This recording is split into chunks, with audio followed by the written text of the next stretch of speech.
It's the SDG Podcast. Before we get started, you can check us out on the web at solutiondesign.com/podcast or find us on all the social medias, LinkedIn, Twitter, Facebook, and Instagram at Solution Design Group. He's going to start snapping it and blowing bubbles. Just got to get a nail file out. Hey, everybody. Welcome to the podcast. Podcasters, introduce yourselves. Hey, guys. I am Chad Jetner. I'm Peter Lawrence, and joining us today is Jen Eman today. And Jen is going to help us unravel the mystery of Chat GPT. I'm going to do my best, that's for sure. Absolutely. So I think we asked earlier, but lost to the sands of time, what is the elevator pitch for Chat GPT? Well, so In your own words. In my own words, yes. The technology that is used on Chat GPT has actually been around for a little while, several years. Back in 2020, OpenAI, who's the creator of Chat GPT, they released what they call GPT-3. And you could, even back then in 2020, you could write code against it and stuff, but it was kind of a early generation of it, of the GPT, and they've just refined it and fine-tuned it and trained it more and more and more. And Chat GPT is actually based off their GPT 3.5 Cool. model, and it's a transform-based neural network. So it's a neural network that has been trained over time with different information, and then the reason why Chat GPT has kind of really made waves is because it sounds so realistic. It sounds like you're talking to a human, and you're not. But they've done a really good job of training it how to talk and communicate. Well, talk, I'm going to air quote that, and communicate in a way that is very fluent. At least put together words that make it sound like a human. Right. And how they did that is they had a bunch of people who were training it. So they would go through and people would ask it questions, and then they would select which was the most fluent, which one read the best of the answer. Sure. And over time, it learned how to, like, which versions to pick, which was the better version to pick. So it was trained to pick the best version. It yes. didn't really, I mean, technically it's kind of learning, but it's also training, right? Right. And as a matter of fact, so it's mostly trained, but it also like can make associations between the different things that it's been trained with, and that's kind of how it learns. That's its magic. Yeah. So before we get too far away, what does GPT stand for? Generative Pre-trained Transformer. All right. Why is it not GPTT then? Because AI is stupid. Yeah, it is still just a machine. They asked it what its name should be. Machine. Cool. So, like, what are some, like, do we have any examples or anything, like, fun that we can share to talk about sort of where this is at and where it's going? Where it's at, I mean, I can talk a little bit about where it's at. Yeah. Right? But, I mean, Jen, it's fair to say, like, right now, it's just another chatbot, right? It's a bit more clever than literally any other chatbot that we've had before, right? Yep. I mean, the chatbot on the AT&T website that helps me figure out why my daughter's bill is obscene isn't as eloquent or as advanced as ChatGPT. But at its heart, it's still just like a mix mash of chatbots and Google and whatever else. It can do a lot of things, but it can't do anything great. And so that's how I view it right now. It's kind of neat, but it is just a chatbot. Well, and the thing about it, because it learns, right? So Chat GPT, an interesting thing that a lot of people don't realize, and I've actually read some articles where people say, oh, I had it create a travel itinerary for me. But the thing is Chat GPT is based off of GPT-3, which was trained through 2021. So anything 2020, 2023, it doesn't have direct access to the internet there in order to get up-to-date live information. It's not searching the internet for you. Chat GPT is not. Now, Bing's integration is different because Microsoft has an exclusive contract with OpenAI for the GPT-3. So they don't have exclusivity to Chat GPT, but they do to the GPT-3 version, and they can make changes and they've integrated it into tons of their product. I mean, I swear every day you look and there's something, they're announcing something new that's using GPT-3 or their version of it. So that, when you're integrating with a browser, you're reading stuff on a browser that's obviously live, but Chat GPT is not. And so if you go ask it to make an itinerary for you, it doesn't have like current schedules. It doesn't know that there, if you want to travel to Turkey, that there were earthquakes, so you can't do that. It doesn't know that unless users have fed it that information. Okay. Right? So, I mean, it is a chat bot, but it also takes information and it augments it's not database. So it's still kind of being trained by the users. Oh, yeah. Like people complain if you say, no, this is a bad answer, it'll take that and spin it around and try again, right? Yep. And so that's what a lot of people are like, oh, it gives you wrong answers. It does it. And that's absolutely true. There are a lot of instances where I've been using it, like even to generate code. I'm like, that's not right. And I'll correct it, but they do currently have like moderators that review all of these new information. I don't know if it's all of it. I honestly don't know if it's just some of it or how they determine, but they do have people that are reviewing them to try and minimize bad information that goes in there because, yeah, I mean, you could tell it anything. As a matter of fact, a couple of weeks ago, I was asking it, what is OpenAI Codex, which is, the product that OpenAI, the company that created Chat GPT, made so that people can program against their GPT AIs. And it told me it was an RPG. And I'm like, no, it's not. And I even asked, I said, I thought it was, this other thing. And they're like, it says no. That's not what it is. And I said, according to OpenAI's website, and I posted the website, and it said, oh, you're right, I was wrong. And then the next time I asked it, like the next day, it had all sorts of really great information about what OpenAI Codex was. So I corrected it, but at some point in time, somebody had told it the wrong information, and that was what it was. That's hilarious. To other people. Yeah. I'm like, this is your own parent company's, product. And it's surprising how fast it was corrected, right? Yes. Like it's either a large team of people doing things or something else, right? Yeah.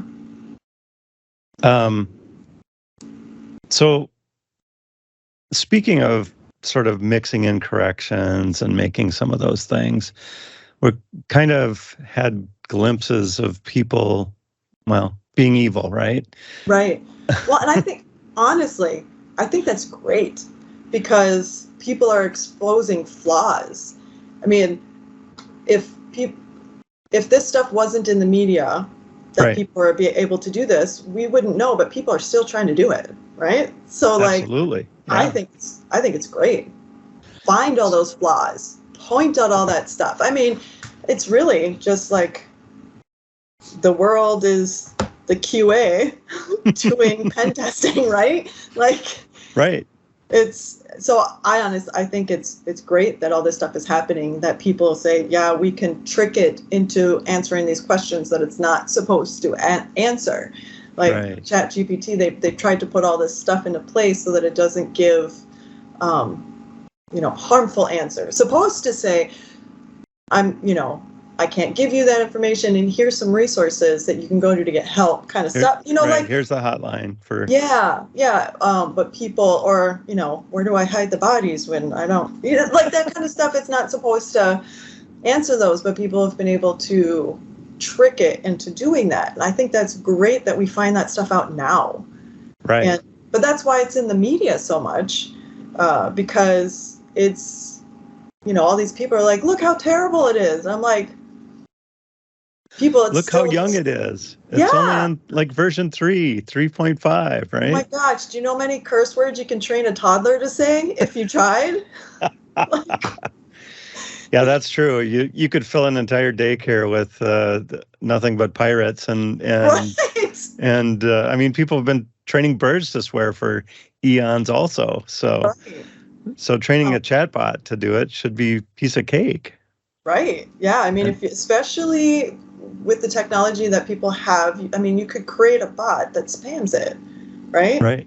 Because and then if you spam it with enough of the right information or the wrong information, however then I mean, it's training, right? Yeah. So it's really interesting. I actually think it's really funny. I was reading the other day. I don't know if you've seen this, but so Microsoft released a limited version of Bing with ChatGPT. Oh yeah, yeah. Where you have like a chat feature, and I think it's actually really cool. The stuff that you can do with it, and the stuff you can ask it, and how much more intuitive it is. Like you don't necessarily have to really pinpoint the search terms. Like being You're a taking away developer, all my developer skills, though, that I've Right, honed right. my Google and my Bing search capabilities. Right. And now it's, making that so much easier. So just anybody can do it, right? Right. I say bring them on. But it was funny. So people have been trying to also, I'm going to use the term jailbreak Sure. this version of it, right? Because that's what they've been calling way back to Apple 1.0 or whatever, right? Right. And so there have been a bunch of people who have gone in and been able to get the version of ChatGPT that's running in Bing to respond in such a way that it sounds like it's threatening them, like I will destroy you, kind of stuff. And I think, and then you look at all the comments, like if you go on Twitter and you see people posting this stuff, you look at all the comments and stuff that they're commenting on, and people are like, oh my gosh, it's vindictive, it's it's afraid of you, and I'm like, it's a machine. It doesn't feel fear. It's not vindictive. It's been trained to respond that way. And so it's really interesting. Like people, especially people who don't understand how the technology works, it's really easy because it sounds so human. Because it puts the words together in the right order, and it doesn't sound like a computer doing dumb computer English or whatever you want to call it, right? There's no beeps or bops. Right. You're trying to say it. That's the thing that's so freaky about it, is that like I use the example of the AT&T chat bot on their website, right? Or any customer service chatbot, right?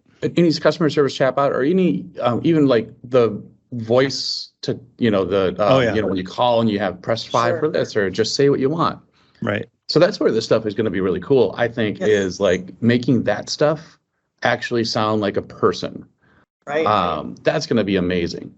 And then if you can train it on all of your internal documentation and libraries and everything else, that's like, if we're talking about jailbreaking this stuff, that's where you're going to jailbreak it. You're going to feed it the wrong document. Somebody's going to be able to ask it the right question, and it's going to give you, salary information for your company because you trained it accidentally to say, here's, Chad makes $5 an hour. Yes. Wow, or something like that. I know. When was the last time you made $5 an hour, Jen? Never. My Really? very first job, straight out of when I was 15, was at McDonald's, and I made $5.25. Wow, I started at 475. You were making the big bucks. Yep. Okay, That's sorry for the diversion. because I opted to do the morning shift, so I had to be there by 5:30, and so you got an extra 25 cents. Nice. Oh, wow. Nice. All right. Mhm. See, now we throw Peter off. He's got his whole prepared outline. Well, no, All of a sudden, we're just, talking about making McMuffins at 5 a.m. I'm trying to decide whether I tell you my minimum wage to show how old I am or not, right? Because mine was $3.35, I think, when I started.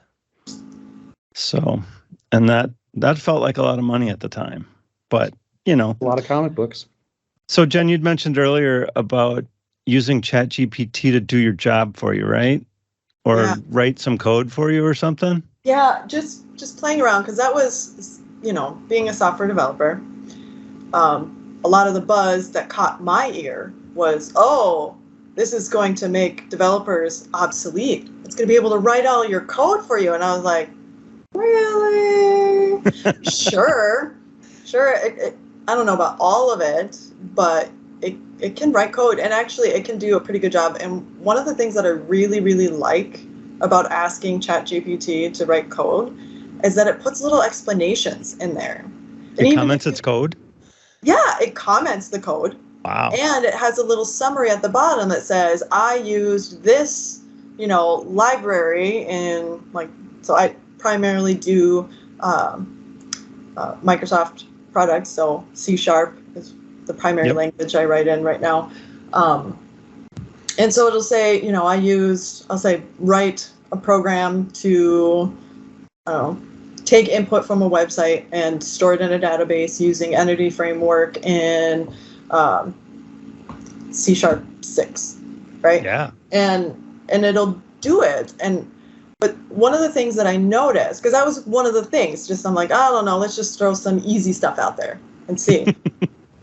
And what it fed back to me was it would work, for sure would work, but it was not scalable. So, we work on enterprise level systems most of the time. And if you're using that to, I don't know, create an endpoint, that code that it created for me to create an endpoint that is going to say import data, the way it did it was so inefficient that, I've seen that specific code, I've refactored and fixed that kind of code because it actually brought the DB server to its knees. It's spinning up lots of connections. That it ate up all the memory. Yeah. And so, yeah, it would totally work. And it would totally work probably pretty well in a small scale. Especially in QA, it wasn't right? Scalable. And if you're not a developer, if with that experience, right, you might be like, oh yeah, I'm just going to copy and paste this in there. And then you run into issues later, right? So there's some of this stuff that maybe over time, maybe in 5 years, 3, I don't know, this stuff changes so darn fast. It might be sooner than we think. It'll get better and better. But right now, we're not quite there yet from the stuff that I've seen. No, I think I agree. It's going to get better. And I think it's going to be integrated into our development tools, right? Like, it's not going to write code for us, but like, I use IntelliJ, and IntelliJ will generate a lot of templates for me. And sure. I think it's going to be amazing to help me generate maybe smarter repository patterns, or smarter controllers, smarter APIs that might be able to do that. Well, and I don't know about you, but some of the stuff, they're always adding, we call it syntactic sugar, right? In the crux, it's the same kind of features, but you can just write the code easier, and the compiler does all the work for you, right? It knows what to do. And it's always changing. They're always giving you new syntactic sugar. Like in C#6, there's like a time-only field and a date-only field, where it used to always be date time, and you had to just cut it off and use the part you wanted if you wanted to only have time or whatever. But now you have these new fields, but in the background, it's still doing the date time but what's nice is with the IntelliSense and stuff, and as a matter of fact, Microsoft has already integrated into Visual Studio GPT-3 in its, I don't remember exactly when it was, but I remember last summer talking to some developers going, man, the IntelliSense is so crazy, scary accurate. Like, I'm able to use it more and more because I'm like, oh, yeah, that is what I'm trying to do, and just tab and it completes the line for you. But so it's already actually in a lot of the tools that I use. And like if people use Git's Copilot, it's a code generation, that's GPT-3. Okay. Actually, it's 3.5, I think. So, I mean, it is already out there in a lot of these things, and you might not even know it. Like, I didn't know we were using that my IntelliSense was using GPT to do it. It's funny you mentioned IntelliSense, because I remember when IntelliSense was first coming online and stuff, and just how excited everybody was. Yeah, just because, I don't have to memorize how to type stuff anymore. It just fills it in for me. Right. And we've been using that for decades, right? Right. Well, and I think that's how it's going to be. In 10 years, we're going to look back at this and think, how did we ever live without this? Right. But what I keep telling people, go ahead, Chad. You keep trying to talk, and I just talk right over you. I know, that's totally fine. Listen, Sarah. All right. So, no, I'm a Java guy, right? So I don't have IntelliSense, but like our tools are very, very similar. So it's going to be a while for us to get Chat GPT or any GPT technology, but it's already at the point where like not even just the keywords, but like the variables, right? Like I really can now focus on development, and I think GPT, like the tokenization patterns that they use under the covers for this stuff, it's just going to make that kind of stuff better and better and better over time, where you're really just going to be modeling business problems, and all your work is going to be spent in service layers and not necessarily the commodity IT nonsense that we do, right? Like it's going to say, there's going to be a point at which it'll be like, oh, you're trying to write an OAuth authentication pattern. All right, do you want me to just pull this pattern down? You want to implement this? Cool. Mm-hmm. But it's not going to get to the point where it's going to be like, oh, you're trying to sell shoes online. Well, here's how you should, maybe it can help you design the schema a little bit. Go ahead. Right. Well, so I asked it to do, like, give me a solution for, what are some solutions I can use for whatever business. It was just a generic business. I don't even remember what I said. I could look back in my history. That's another thing that's really cool about ChatGPT is it saves. Oh, you can delete them if you want, but it saves your past discussions so you can go back and re-reference them. But it did give me a huge list of all sorts of different technologies I could consider in order to implement what I was asking it to implement. So, but what I keep telling people is it's a good starting point. You can't just say, oh, okay, and then use that, at least not yet. You use it as a starting point to give you, a direction to go into. You're like, I don't know, I want to use React and with this on my back end and that. And, it can help point you in a direction to help solve the problem. But you still have to know how to architect it. You still have to know how to put everything together and know which ones are the right ones or not. But I love the fact that you can go ask it these questions because it's so hard to stay up to date on new technology. Right. Especially when you are at a company where you're building or you're maintaining things that is using a very specific technology, and that eats up all your time, and then you have kids and you have after school activities. It's really hard to try and stay up to date. And I really like the idea that you can just say, hey, I have this problem to solve. Give me a starting point for my research kind of thing, so that you can just fast track getting those answers. That makes a lot of sense. And sounds like a good way to think about it, not thinking about like, oh, Chat GPT is going to take my job, or Chat GPT, whatever. Easy for you to say. Yeah, Chatbot 1 is going to, do all my coding for me or whatever. It's unlikely to ever do that, right? Well, as developers though, like I've been doing this for 20 years now. How many times have we heard such and such is going to replace developers, right? Always. offshoring was going to replace us a long time ago, and I'm busier now than I ever have been. And then it was low code solutions are going to revolutionize the inventory or industry, and we're never going to have, and now it's AI is going to make my job obsolete. And God, I just hope one of these people would be right, because I'd love to just tend bar. I would love to just be a bartender. Yeah. It would accelerate my retirement, and I could not be happier. It's very similar similar to self-driving cars, right? Or flying cars for that matter. The promise of that has always been there, but the technology continues to not be up to the task yet. Oh my gosh, how wonderful would it be if you could just chat with Chat GPT and figure out solutions while your car drives you to work, and you don't even have a discussion. Oh, that would be cool. Wait, you guys don't write code on your ride into work? That's what that whole laptop stand on my center console is for. Well, fortunately, my drive to work has gotten a lot shorter. Yeah, mine would just walk down the stairs. I've got a thing, right? All right. Now, can we talk really quick about this is not specifically about Chat GPT, but the way the media covered it, right? So this is my favorite part of this, because it still seems like just a few months old, right? It still seems relatively fresh. Right. But it immediately, is, though. Yeah, it is. Chat GPT was only released in November of 2022. Oh, so I was accurate. That's rare. It was the end of November of 2022. So it really has only been a couple months. It's crazy to think about it, because so much has happened in that time frame.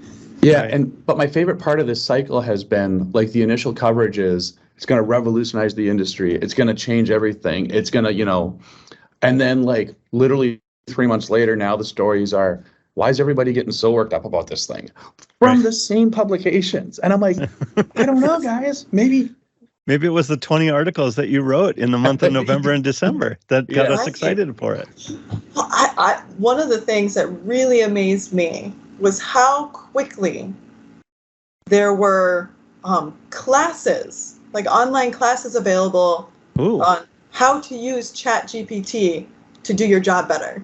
Nice. It's only been a couple months, and I bet you could go out there and you could find a good half dozen or more from various institutes that offer online courses and stuff, and they have they've got it covered already. Yeah. Wow. And I'm like, that was fast. Maybe it was generated by ChatGPT. It's generated. So I was reading, speaking of generated, I was reading about the game that ChatGPT generated that already existed, but somebody said that it came up with a brand new game or something like that, and it's poorly worded, but just kind of the things that are making news, and then oh, you mean this thing that already exists? Okay. Or that thing that already exists. Kind of some of the down to earth aspects of Chat GPT and some of the other AI things. And Chat GPT is not the only one, right? Aren't there other AIs doing drawing or something like that?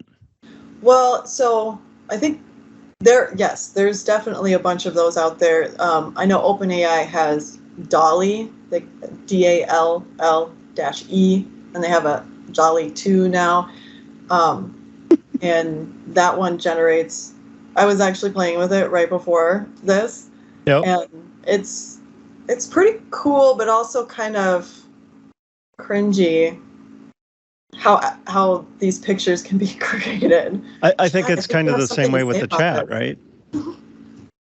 Here's cool, the thing, but though. Cringy.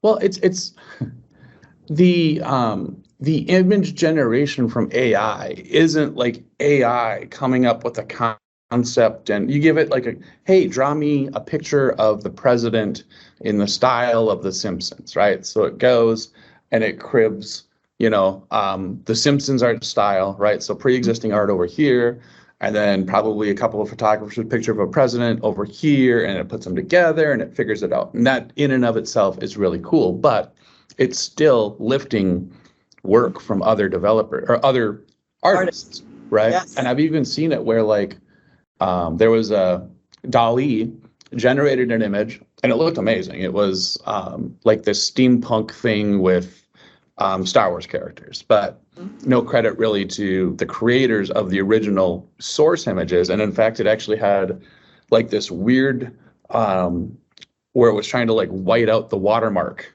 of the original one of the original source images. Yeah.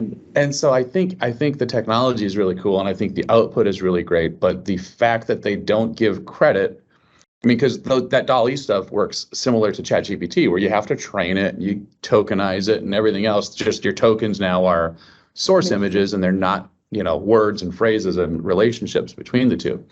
Well, kind of they are, because they take the image and they tag it with a word or set of words, and then they build the relationships between the words, but the image is associated with those, and that's like the crossover. Yeah, and it's one thing if it's just all textual and it's like folks training whatever. It's another thing if you're going to deviantart.com and downloading some source material and throwing it in their tokenization process and not crediting creators, but saying you made something new. Like, yeah, it's a whole new realm of like copyright infringement. Yes, or like artists have been struggling, I think, for many years with people pirating their work. It's making intellectual property a challenge, that's for sure. Yes, right? Yes, and this is just throws a whole new beast in there. As a matter of fact, so since we're on the topic, I just read an article today that was published like 5 hours ago that Microsoft announced GPT-4, and rumors. I didn't read the actual announcement from Microsoft, but rumors are that it's going to have GPT 3.5, like Chat GPT, with images. So it's like the next step up. So the text part of it is going to be even better and do it and easier, but it's going to include images as well. And so I'm like, if that's true, then I mean, it's just going to compound that specific issue. And how do they, if they're going and scraping the internet for images, right, in order to do that, how there's so many places that have pirated images, that have stolen creative content and put it on their site. Like, how, even if you were to say, OpenAI wants you to go and give credit to the original artist, even trying to figure out who the original artist was, is, so my husband, he likes to play around with Photoshop and do certain things. And he had created a couple images back when he was in college that ended up, he had posted it somewhere, and he found it being printed on T-shirts, just like 5 years ago. And he's like, that's mine. I mean, it was unedited. He's like, I made that like 10 years ago. And now all of a sudden it's being printed on T-shirts somewhere, and he's not getting any credit for it. But how would any creator of an imaging AI be able to even get back to who the original creator was? That's almost an impossible task. Well, maybe AI can help us with that task. No doubt. Getting back to the original creators of things instead of other things, because they know where all the scraping comes from, right? It's a challenge for sure. But even the things that they're scraping it from, probably, a lot of them will have pirated it without any credit to the art. But your husband could go in and correct it, and then slowly update the feedback for that particular piece of art could slowly get corrected. But yeah, we'll just have to create a bot that'll spam it. This is mine. This is mine. This is mine. So creating AI to spam AI to break or fix AI. Yes, it's all coming true. Turtles all the way. So those are kind of the far out there kind of things that we're talking about, and we've talked about some of the practical things. Have we covered all the practical things that this is going to help us with? I don't know. I mean, we haven't talked about music yet. I mean, it's text, it's vision, it's I still think of it as very toy-like, right? Like, it's not quite utilitarian yet. My daughter uses it for homework. That's great. But it's the same use case that we've been talking about, right? Like, nice little starting point, not a great, it's not going to produce a finished product. And I think a lot of the examples that we've read about on the internet are relatively contrived, right? Like they walk you through. They're trying to break it right now, which is only probably helping OpenAI by giving them this ridiculous data set of a bunch of things that don't work. So and so as developers, we kind of know, like, I don't necessarily know how to make something work the first time. I just know like 10 ways that it's not going to work, and the 11th is probably going to be the solution. Right. And that's what we're doing for OpenAI right now. We're giving them a lot of input on things that don't work. I tried to get help from Chat GPT on sports betting, and it will not help you with sports betting at all. Like, even asking, like, guessing the American League, like, hey, who's going to win the American League Central right now? It's the Twins, obviously, but what's the record going to be? 162-0, probably. But if it's not that, then what are the other teams going to, what's the over/under of the other teams? This is Chad's constant starting point for the Twins. They always start out with a 162-0 season and take the Central. And so, for listeners out there, Chad may or may not be right. Yeah. So if you ever interact with Chat GPT, please God, don't put money on my recommendation, or do. Only do it, and then if it wins, and they have to share it with you. Like, if they actually... I should do that. That's actually genius, Eamon. I might take a cut. A new business model was formed. Yeah, hang on a second. But so for now, we've talked about practical, and it's sort of like in the infant stages, a great place to start with things. It'll do some of the simpler coding things, but you got to watch it because it's not going to do it enterprise thinking. It's going to do like, we'll just open as many connections to the database as we want, and we won't try to optimize anything. We'll just go crazy. Well, and I think I even asked it with that. I'm like, wouldn't using, add range instead of looping through and adding be better? Yes, it would be more efficient to do. Like, it knew that, but it wasn't what it recommended to begin with. It knew it once you asked it. Yes, and maybe that's the trick. Like, eventually we'll just be people who know how to ask GPT for the right thing. Oh, there you go. An AI for the right thing. Or even like, I could see it being deployed almost as microservices, like industry-specific microservices, right? So like, I don't know, like if you want to solve network issues, well, here's an AI that exists and has an entire database of thousands of measured like conditions, metrics, and you deploy it out there, and it does exactly what it does today. Here's a bunch of solutions to problems that you don't even know exist yet. Have you turned it off and turned it back on again yet? Okay, let's start there. Yeah, starting there, but also... Is that what you're suggesting, Clippy AI? Well, I guess in a way, but like more like an agent-based AI specific to different applications, right? So, I mean, we think in the IT world about these things all the time, like for IT problems, but apply this to like meteorology, right? And I'm like, it's not like they're not right now. I'm not a meteorologist. I don't have that skill set, but training a system like this to solve those problems, I'm sure isn't that far off. And I'm sure it's just going to increase accuracy and give us an extra 5 minutes a day. And at the end of the day, that's, that translates into more time at happy hour, right? And right. Who doesn't love that? Yeah, I like the prospect of having to spend less time figuring out the right syntax for things and more time problem solving. Because I like puzzles. That's my favorite part, is solving those problems and figuring out those puzzles. And when I'm just like, I don't know, what was the word for this, or what is it? How many inputs do I need, and what are they supposed to be, and object type? Like, I'm looking forward to that part of it. Is not. How do I do a join in link and a group by so that I get the results in the order that I want? I know exactly what I want. I know what it should look like. I can't remember the syntax, and it's going to take me 4 Google searches and 3 tries before I finally come up with the right syntax. Not saying how my morning went, but just like I know it does this. I know it knows how to do this, and nobody on the internet can tell me how right now. So wouldn't it be kind of cool, like in your IDE, like in Visual Studio or something, if you had like that? Because, they're being with the chat sidebar.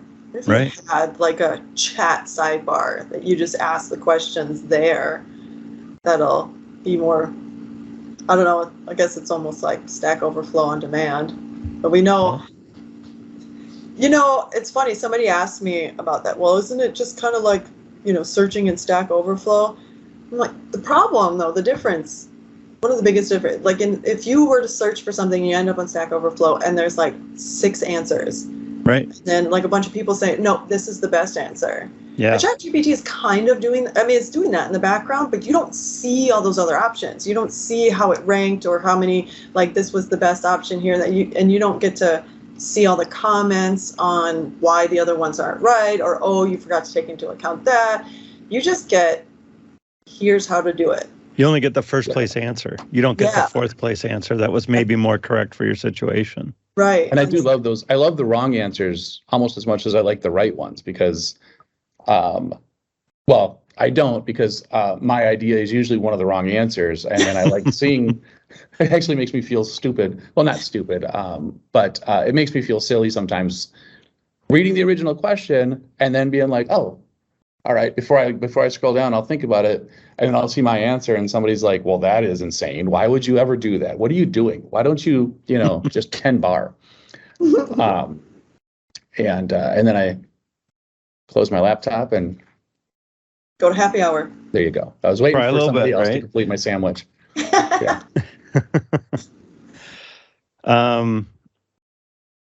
So where are we going? When are we going to get there? Anybody know? Well, I think it's moving so fast. I mean, just the sheer number of browsers that have come out with with a chat feature powered by since November. AI. Yeah. Well, not even since November, since like early February when Microsoft said, hey, guess what? We're integrating this into Bing. I actually was researching for a different talk I did on this topic. And as I'm researching it, like I'll look and I'll find stuff. And then the next day it says, Microsoft announced that on Wednesday they're going to announce something, right?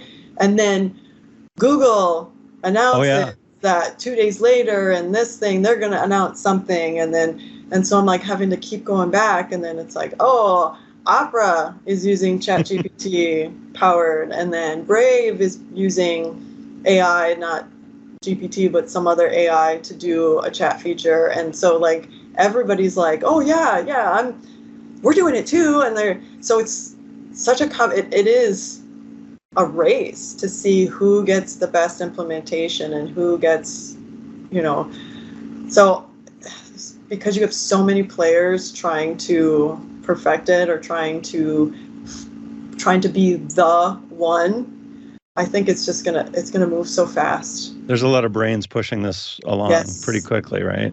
A lot of people smarter than me.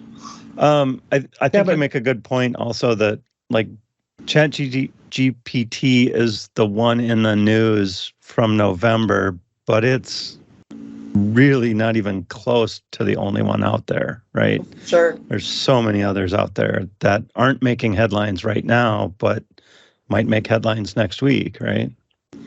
Yeah.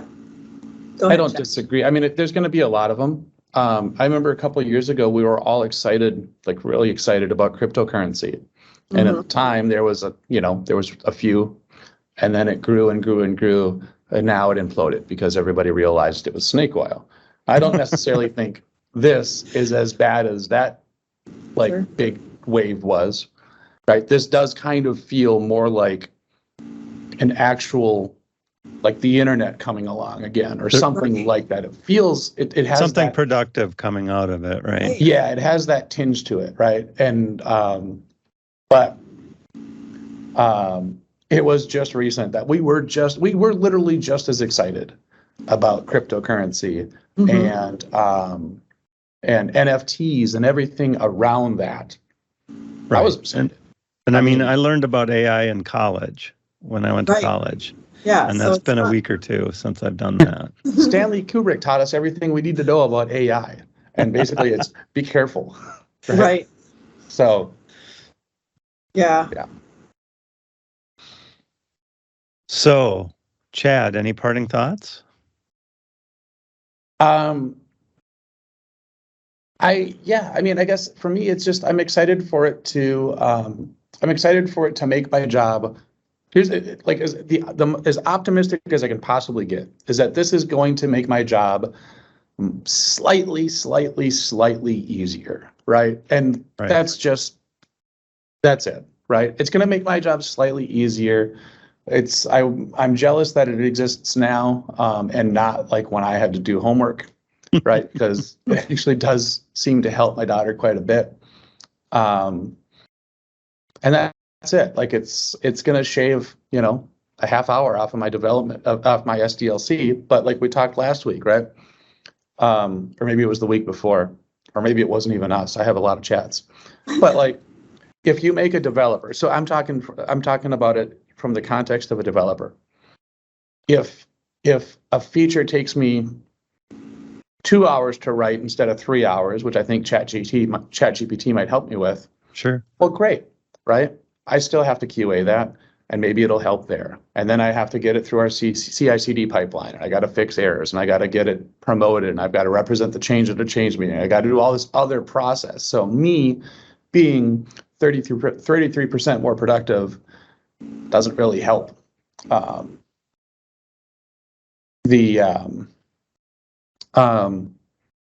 I think it will get there. So it'll help, right? It'll help a little bit. I'm interested. Go ahead, Jen. I'm interested to see how it's going to play out, because if you think about it, like you go back to like the beginning of the internet and the browsers we had available at that time, right? The first browsers out there that everybody was all a buzz about and everybody was using was a Netscape Navigator and, Mosaic. Yeah, like they were the first ones, and there was a lot of buzz around that, right, at the beginning, but they're not the main players that have a foothold right now. They're not the people who did it the best. So just because ChatGPT is the first one to make waves doesn't mean it's going to be in 2 years or in 3 years the one that becomes really the one that changes everybody's lives, right? Sure. It's a starting point, and we're all talking about it now. But I think people have a tendency to, well, what do they say? The cutting edge is the bleeding edge. So let the other people fall on that sword, and I'll learn what not to do and make it better and step over them, kind of thing. There you go. Yep. So I'm interested to see how it plays out with, Google's Bard and all this stuff that's coming and moving forward with it. Like in 2 years, or even in a year from now, who are going to be the main players or the big players or the up and coming? Those are probably the ones you need to watch out for. Or who it's is really trained hard, I think, for people to be the first ones out the gate with something to stay on top. I like that. So AI is the next browser wars. You've heard it here first. I do believe that when Microsoft announced that they were integrating ChatGPT into Bing, I think the phrase was actually the AI wars have begun. There you go. They called it out themselves. They knew it. All right. Well, you heard it here second then. All right. Well, thanks, everybody. I think this was a great discussion, and I learned a lot about ChatGPT and where things are going. So it's time to say goodbye, everybody. We'll have to do one in like a year from now and see how right or wrong we were. We'll put it on the calendar. That's awesome. Sounds good. All right. Say goodbye, everybody. Goodbye, everybody. See you guys. Solution Design Group is a digital product consultancy in Minneapolis. Check us out on the web at solutiondesign.com or look for us on Facebook, Twitter, LinkedIn, and Instagram at Solution Design Group.